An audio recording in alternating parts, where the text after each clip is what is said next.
बहुत चला है कि साहब मूल निवासी हमें आगे मूल निवासी। बाबा साहब ये क्या है, ये वामपंथियों ने, इतिहासकारों ने इस बात का हमारे मन में गलत धारणा डाल दी कि मूल निवासी और अगले पिछड़े डाल दिया। बाबा साहब कहते हैं, उन्होंने किताब लिखी हुआ शूद्रा, शूद्र कौन थे, और उसमें वो लिखते हैं चौथे अध्याय में, कहते हैं कि आर्य बाहर से नहीं आए, आर्य यहीं के थे, आर्य यहीं के थे, और आर्य मूलतः क्षत्रिय थे। वो राजा की सेना में लड़ते थे, और राजा जब हार गया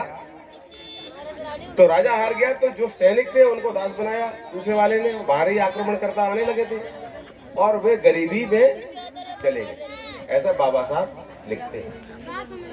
और उन्होंने कहा, वो वेदों का अध्ययन उन्होंने बहुत डिटेल में किया था, और ऋग्वेद में उन्होंने कहा है कि आर्य शब्द 33 बार या 35 बार आया है, और उसमें कहीं उल्लेख नहीं है कि आर्य बाहर से आए। और अंग्रेजों ने चाल क्या चली, उन्होंने कहा कि हम तो बाहर से आए हैं और आर्य भी बाहर से आए थे, तो तुम भी बाहर के, हम भी बाहर के, और इस देश में जब हम बाहर के तो तुम भी बाहर के, ये देश तो कहीं नहीं है, और आपने मूल निवासियों को हटा के पीछे कर दिया। लेकिन बाबा साहब इसका खंडन करते, बोले ऐसा गलत बात है, ऐसा नहीं लिखा है, क्योंकि ऋग्वेद में आर्य का मतलब श्रेष्ठ होता है, और उन्होंने उसका आधार बताया कि चूंकि बाहर से आए थे, कुछ संस्कृत के शब्द वहां बोले जाते हैं और संस्कृत यहाँ बोले जाते, इस आधार पर उन्होंने कुछ गौरे तर्क दे दी। लेकिन बाबा साहब कहते नहीं, उसमें एक उल्लेख है घोड़े, तो बोले कि जहां से आप कह रहे हो कॉकेशियस पर्वत की तलहटी से, वहां तो घोड़े पाए ही नहीं जाते। तो जब ऋग्वेद में घोड़े का उल्लेख है, इसका मतलब आर्य यही कहते। तो इतनी बड़ी थोड़ी। और हमारे यहाँ के एक विद्यार्थी हैं प्रोफेसर ज्ञानेश्वर चौबे, जो बीएचयू के प्रोफेसर हैं, उन्होंने इस पर विधिवत शोध किया। ये डॉक्टर लालजी सिंह बीएचयू के कुलपति रहे, उन्होंने और दोनों ने, ज्ञानेश्वर चौबे दोनों ने मिलकर इस थ्योरी को सिद्ध किया, जो बाबा साहब आज से 70 साल पहले बोल के चले गए। उतना अध्ययन था। अब मैं पूर्वांचल विश्वविद्यालय में पढ़ा था। पूर्वांचल विश्वविद्यालय सब मिला के 2-2.25 लाख किताबें। अंग्रेजी हमारे बैठे ये लाइब्रेरी देखते, 2 लाख किताबें मान ली जाए, और 2 लाख किताबें 2 लाख तरह की किताबें नहीं है। बाबा साहब यहाँ पर 35,000 तरह की किताबें, क्योंकि लड़के आते हैं उनको इशू करना है, तो एक ही तरह की किताबें 20-20 प्रतियां मंगाई जाती हैं। बाबा साहब का जब देहावसान हुआ, तो बाबा साहब की लाइब्रेरी में कितनी किताबें थी आपको पता है? 50,000 किताबें थी। और हमारी लाइब्रेरी में कितनी है? 35,000, यानी उससे 15,000 किताबें ज्यादा। धनंजय कीर बाबा साहब की जीवनी लिखते हैं, और उसमें कहते हैं कि बाबा साहब सवेरे 4 बजे तक लगातार पढ़ते थे, और उनसे कोई किताब अगर उधार मांग ले तो इतना बुरा मान जाते थे, कितना किताबों से इतना प्रेम था। जो लिखा है ना, शिक्षित बनो, कुछ स्वयं करते थे, इसलिए कहते थे पढ़ो, कुछ वहां तक पहुंचे थे। अब मैं थोड़ा सा गणित करके बताता हूँ कि बाबा साहब 65 साल की आयु में उनका देहावसान हो गया, स्वर्ग लोक को चले गए। तो मान लीजिए कोई बच्चा है 15 साल तक बचपन रहता है, तो नहीं पढ़ा होगा, तो 50 साल लगातार पढ़े हो, बना लो 15 साल से ऊपर पढ़े, और उनके पास 50,000 किताबें। तो एक किताब वैसे तो मोटी पतली सब होती है, लेकिन हम कह रहे हैं कि चलो एक किताब में 150 पन्ना तो होगा ही, इतनी मोटी मोटी किताबें रहती है ना, लेकिन हम कह चलो कितना भी कम करेंगे तो 150 पन्ना तो मानेंगे। तो 50 साल जिए, मतलब 50 साल पढ़ाई करें, 50 गुणा 365 कर देंगे तो 18,500 दिन होते हैं। यानी 18,500 दिन लगातार पढ़े, जब तक गए नहीं तब तक पढ़ते रहे। और अगर 50,000 किताबों को 150 से भाग गुणा कर देंगे तो कितना हो रहा है? 75 लाख पन्ने हो रहे हैं, 75 लाख।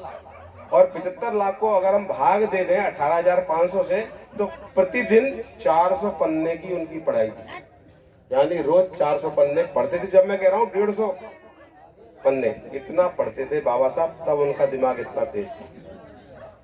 हमारे पूर्वांचल विश्वविद्यालय की लाइब्रेरी उनकी व्यक्तिगत लाइब्रेरी से छोटी। अब उनके साथ अत्याचार क्या हुआ? अत्याचार आप देखेंगे कि भाई एक तालाब में गाय, भैंस, बंदर, भालू, गधा, घोड़ा सब पानी पी सकते, बाबा साहब पानी नहीं पी सकते, उनके परिवार के लोग पानी नहीं पी सकते। क्यों नहीं पी सकते? क्योंकि एक ऐसे वर्ग से आते हैं, समाज ने कह दिया तुम अछूत हो, छुएंगे नहीं, पानी नहीं पिएंगे। उन्होंने कहा कैसी व्यवस्था है आपकी भाई, हम पानी नहीं पी सकते, उसमें जानवर पानी पी सकता है, और वे विधर्मी दूसरी इस्लाम के अनुयायी पानी पी सकते हैं जो कन्वर्ट हुए, हम आपके धर्म में हम पानी नहीं पी सकते। माता रमाबाई अंबेडकर, जिनकी भगवान राम में आस्था थी, एक नासिक में काले राम के मंदिर है, अभी कुछ दिन पहले प्रधानमंत्री जी वहां गए और वहां पर भी उनको अनुमति नहीं मिलती, क्योंकि माता रमाबाई को वहां उनमें बहुत ज्यादा आस्था थी काले राम के मंदिर, उसने नहीं दिया। और वो पूजा पाठ करती थी, व्रत रखती थी, लेकिन वहां जा नहीं पाई, उनका देहावसान, जीते जी नहीं जा पाए। इतना उनको गुस्सा आया कि जिस दिन उन्होंने बुद्धत्व प्राप्त किया, बुद्ध धर्म उन्होंने ग्रहण किया, उससे 21 साल पहले कहा था कि मेरे बस में ये मेरे हाथ में नहीं था कि मैं किस धर्म में पैदा हूं, लेकिन किस धर्म में मरूंगा ये तो मेरे हाथ में है। तो कई लोगों की जीभ लपलपा रही, उनका लगा ये अच्छा है, इनके पीछे तो बहुत बड़ा वोट बैंक है, इतनी बड़ी जनसंख्या, इनको अपने धर्म में ले लिया जाए। तो इस्लाम के अनुयायी में ये जो हैदराबाद का जो निजाम था, उसने 50 लाख रुपए उस वक्त उनको धनराशि ऑफर की, और 50 लाख का मतलब तब 30-40 रुपए तोला सोना था, आज कितना है, आज 75,000 रुपए तोला। आप समझ लीजिए 50 लाख और 40 रुपए तोले की कीमत, यानी कितना आज अरबों का रुपए होगा उस वक्त, उतना उनको प्रलोभन दिया गया।